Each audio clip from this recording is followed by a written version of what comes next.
Chers élèves, bienvenue dans cette correction donc de la deuxième partie de la partie donc public postage. Nous sommes donc en train de faire les révisions qui nous préparent pour l'examen de CFC de fin d'année.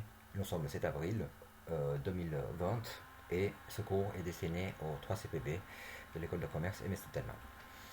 Par conséquent, nous allons ouvrir donc les consignes qui étaient données ici et il nous est demandé dans tâche 3 envoyer une invitation. Nous avons un fichier Excel à disposition avec l'adresse des représentants et un fichier Word à disposition avec forfait funifondu. Afin de mener à bien notre projet de développement du tourisme, vous invitez des représentants politiques du canton de Fribourg à votre nouveau concept intitulé donc forfait funifondu au cœur des montagnes. Nous avons à disposition donc deux documents que nous allons les ouvrir tout de suite.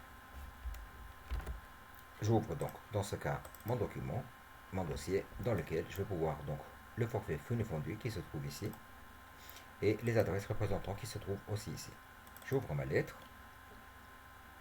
Donc il s'agit de faire donc je vais faire activer les modifications et simplement ici il me demande donc simplement de pouvoir adapter cette lettre pour envoyer à une liste de personnes. Cette liste de personnes se trouve dans adresse. Vous activez aussi les modifications et vous verrez que ici donc vous avez plusieurs informations sur ces personnes-là. Toutes ces personnes-là doivent recevoir une lettre. Par conséquent, je vous rappelle les étapes de public postage qui sont extrêmement simples.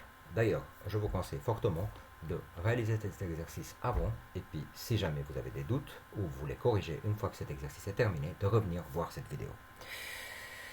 Par conséquent, donc je vais revenir sur ma lettre. Et la première chose que je vais faire, je vais cliquer sur Public Postage, faire démarrer la fusion et Public Postage, assistante fusion pas à pas. Il s'agit bien de lettres qui me sont demandées.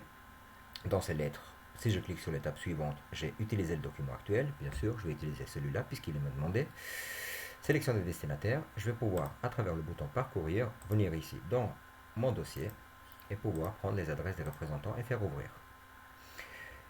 Ce qui est marqué ici, c'est la feuille qui est affichée ici en Excel. Bien sûr, elle est marquée par un petit dollar devant. Donc je reviens sur Word et ici je vais lui dire OK.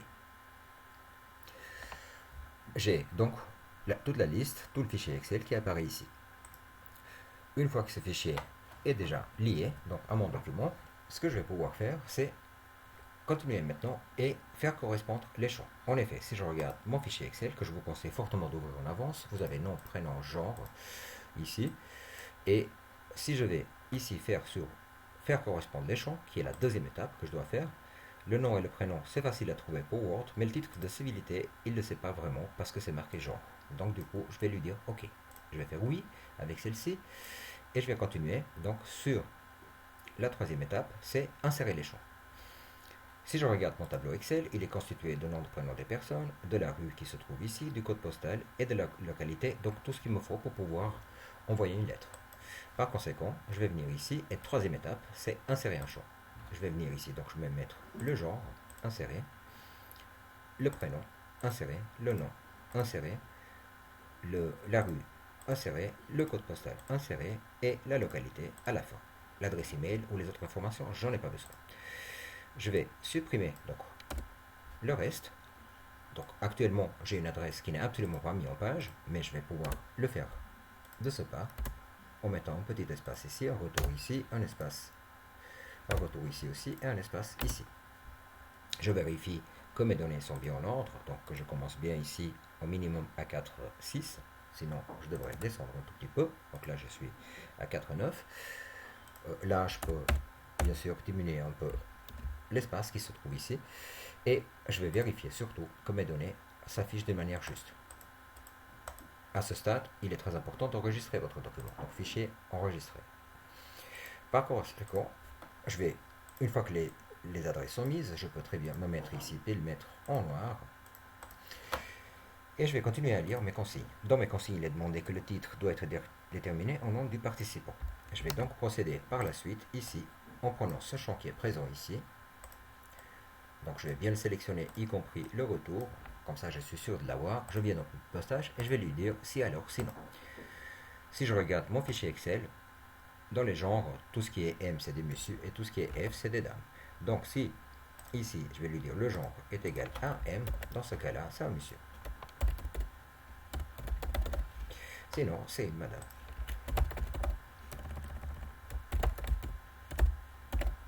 Je vais faire OK.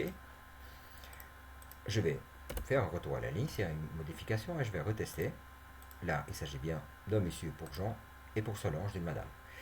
Je vais faire au plus simple, donc je vais prendre ce champ qui se trouve ici et je vais le coller. Je peux vérifier en cliquant dessus, j'ai un fond gris qui se crée. Je vais uniquement ici aller dans Accueil, Paragraphe et faire un retrait à 0. Je ne vais pas oublier ici, bien sûr, de mettre la virgule. Ma lettre doit être parfaite. Il y a un autre champ, une autre partie ici qui est marquée en rouge. Je vais lire ce qui m'est demandé. Donc ici, seules les personnes de l'encre, donc les lettres sont, etc. Et ils nous disent accorder également le mot représentant en fonction du genre. Je vais répéter l'opération. Donc je vais marquer, je vais bien prendre ici représentant. Je vais prendre toute cette partie-là et je vais dire en public postage si alors sinon. Si donc le genre c'est un monsieur, dans ce cas-là, on va marquer un représentant. Sinon, c'est une représentante.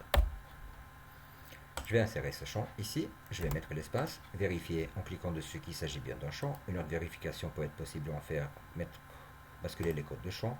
Je ne vous conseille pas trop, mais vous pouvez l'utiliser si jamais vous voulez être sûr. Et si vous arrivez, votre lettre, donc, elle est pratiquement terminée. Regardons les deux dernières conditions. Les lettres sont triées par ordre alphabétique sur le nom du représentant. Terminer le document principal et réaliser la fusion. Très bien. Donc, ils sont triés. Donc, seules les personnes de langue française sont concernées. Et puis, ils sont triés par ordre alphabétique sur le représentant. Très bien. Pour ceci, je vais faire modifier la liste. Je vais pouvoir choisir ici, dans les filtres, uniquement les personnes. Donc, dans les champs, donc, langue est égal à F pour français. Je vais dire OK. Et je vais trier. Donc, si je relis la donnée, ils doivent être triés et les personnes par le nom du représentant par l'ordre alphabétique. Très bien. Alors le nom, je vais pouvoir le mettre ici dans le tri. Trié par nom en croissant.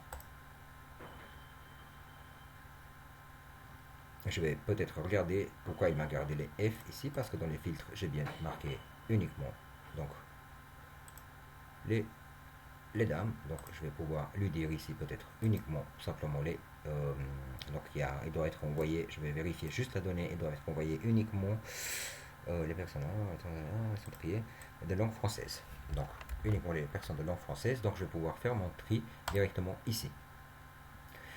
De langue, là il s'agit bien de tous, mais par contre dans la langue, effectivement j'ai un F pour le français, et donc le filtre de tout à l'heure il était juste. Donc je vais mettre OK. Par conséquent, ma lettre elle est prête. La dernière chose qu'il me reste à faire, c'est terminer et fusionner. Terminer le document principal, réaliser la fusion. Je vais faire fichier enregistré sous tel qu'il me demande, donc parcourir dans le document, donc selon les consignes qui sont demandées ici, donc nom, prénom, fini-fondu. Et une fois que je l'ai fait, je vais avoir un deuxième document, que lui, ça sera le résultat des fusions. Imprimer les documents. Pardon, modifier les documents individuels. Vous faites OK. Il vous ouvre donc toutes les lettres. Vous avez tous les participants. Ils vont apparaître. Il faut juste attendre un tout petit peu. Voilà, tous les participants pour cela. Toutes les lettres elles sont faites. Et là, celui-là, vous devez l'enregistrer sous nom, prénom, forfait, fusion. Voilà, donc à la fin, vous aurez deux documents. Cette partie de public postage, elle est déjà terminée, chers élèves. Je vous laisse regarder la troisième partie de cette vidéo qui fera la première partie terminée de notre révision pour l'examen.